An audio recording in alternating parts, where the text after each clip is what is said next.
Ah, that fresh spring air, brisk and fragrant on the nose, now filled with quadrillions of little beasties threatening to kill us all. Isn't it grand? I'm not really sure what it is, but the scent of fresh spring air always puts me in the mood to play Mega Man. Seriously, this happens to me every single year and has for over a decade at this point, so I think it's safe to say that it's just a quirk of my synesthetic brain and I most likely need psychological evaluation, but it's probably fine. When this happens, I usually just play through Mega Man 2 and Mega Man X for the billionth time each, and that's enough to sate my craving, but this year I thought I'd do something a little different and play an entry in the series that I rarely return to. That's right, we're talking the OG motherfucker that started it all, Mega Man 1 for the Nintendo Entertainment System.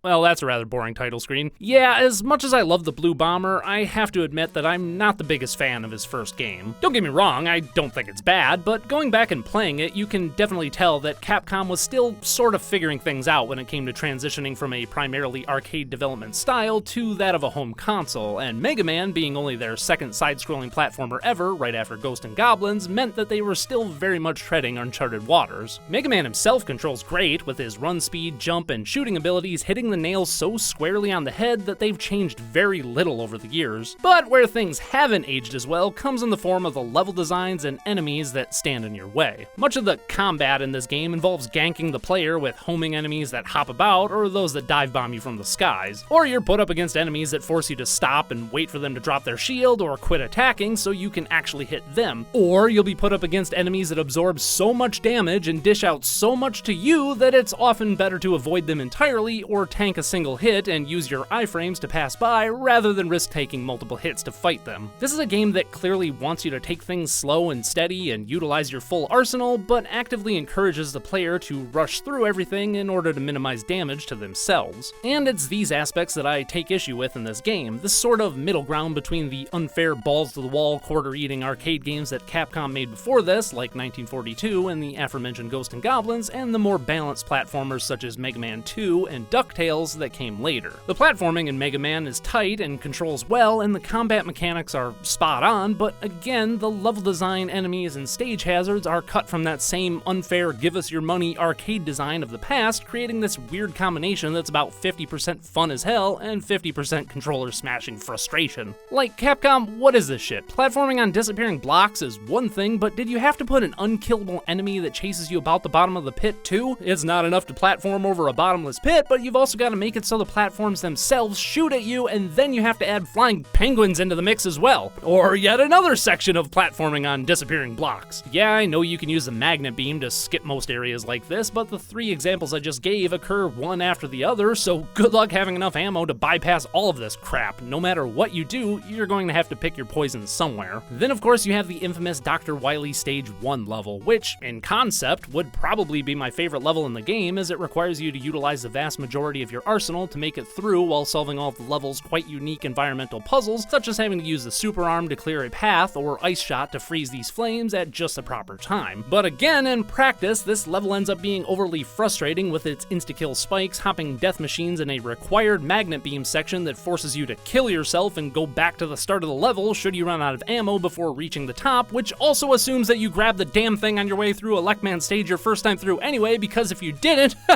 go fuck yourself. And of course, we have the icing on the cake, which is the boss of this level, the equally infamous Yellow Devil, a boss that is widely considered one of the most difficult in the entire franchise. Unless you use the elect beam pause glitch, because then he's a pushover, but still, I think my point stands. And speaking of points, if you need more convincing that Capcom designed this game with arcade bullshit in mind, look no further than the fact that Mega Man 1 has a scoring system. That's right, kiddies, you can play for points, a mechanic that even by 1987 standards was already pretty outdated in the home console market, but here it is. Hell, when you select a level, they even tell you how many points killing the boss will net you when you finally beat him, and make sure you pick up them score orbs. Scorbs? I'm gonna go with scorbs. Make sure you pick up them scorbs to increase your multiplier at the end of each stage for even more points. Woo! So yeah, at the end of the day, Mega Man 1 is pretty rough around the edges and plays about as well as the North American box art for this game looks.